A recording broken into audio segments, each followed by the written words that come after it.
Welcome back to James Unfiltered. And today you got a good video coming your way. If you're following along, the last video I made a commitment that I would be way better about the cold approach. It's not that I've been bad with it, it's just that I haven't been consistent. And I want to be that consistent guy that when I do a challenge, I don't know, fulfill the terms of the challenge. And part of that for me is making sure I do the full list of the 8 non-negotiables every day. I was doing, I think, all of them but the cold approach. I was doing that on days I felt like it, but a challenge isn't supposed to be something that you do it when you feel like it. It's supposed to be something you do every day. So I'm glad I checked myself on that last night because you got a good story today. All right, I'm going to end with the story, so stay tuned.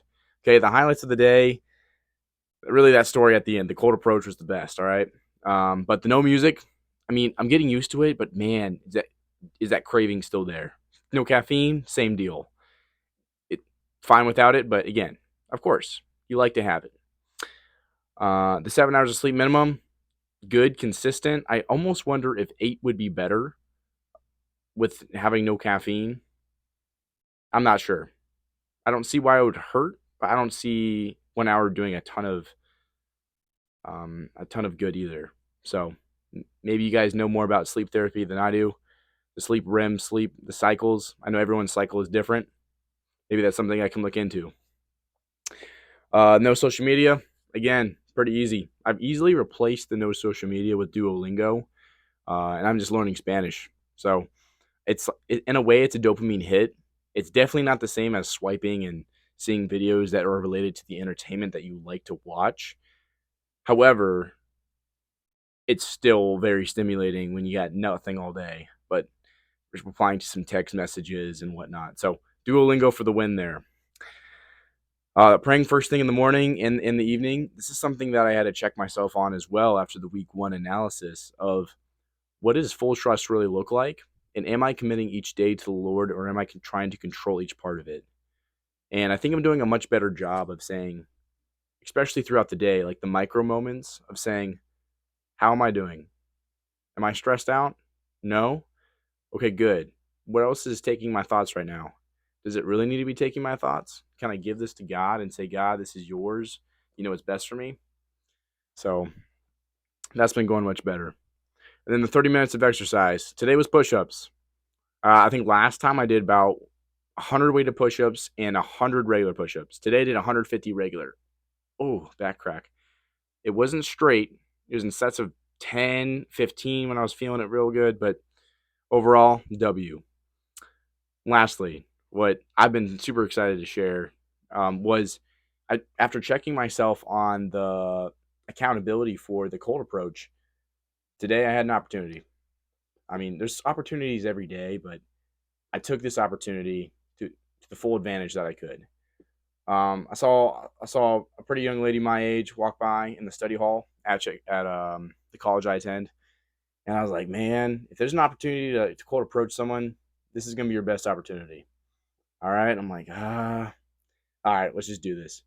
Stood up, took a deep breath, walked around the corner, um, in the non creepiest way possible. Try to figure out where she was going so that I can find a way to approach her without being awkward. It's almost impossible not to be awkward when you're trying to approach someone that you don't know, but you can try your best. So she ends up going into one of the study rooms, which is the better case scenario, and waited a couple seconds or more, and I walk in after her, and then it looked a lot smoother in my head, but I'm sure it did not feel that way from her perspective. But I walk in and she sat down, and I said, "Excuse me." I said, "Hey, I saw you walk by, and I see that you look really pretty, and would you mind if I took a couple minutes and talked with you?" And boom, she reacted super positively. She's like, "Yeah, yeah, go ahead." And she had like a big smile on her face. I've done this similarly in the past, and it's gone poorly. So I think I really lucked out with having someone that was so receptive of this, which really boosted my confidence. So, uh, yeah, I mean, I can go into a lot more detail, but I'm not because I don't have to. But more of the story, cold approach. The more often you do it, the better you get. So Um, yeah, I'm excited to have more stories of being awkward and doing that. But I mean, that worked out really well. I think I would encourage a lot of you who are watching this that are considering what a monk mode challenge is, or even if you don't want to do a monk challenge, but you want to take one thing that I've talked about and apply it. The cold approach thing is difficult, but so rewarding. So rewarding. Because what happens is you get said no to so many times, or there's been so many negative interactions that you learn what doesn't work so you can learn what does. And even when you know what does work, you still get no. You still get, I'm not interested. I don't want to talk. No, thank you. Body language is, you still get that. But anyways, overall, great day. Hope that encourages you guys to go out and live uncomfortable. Because as you know the quote, live to be uncomfortable. Because the day you become comfortable, you become complacent. All right, peace.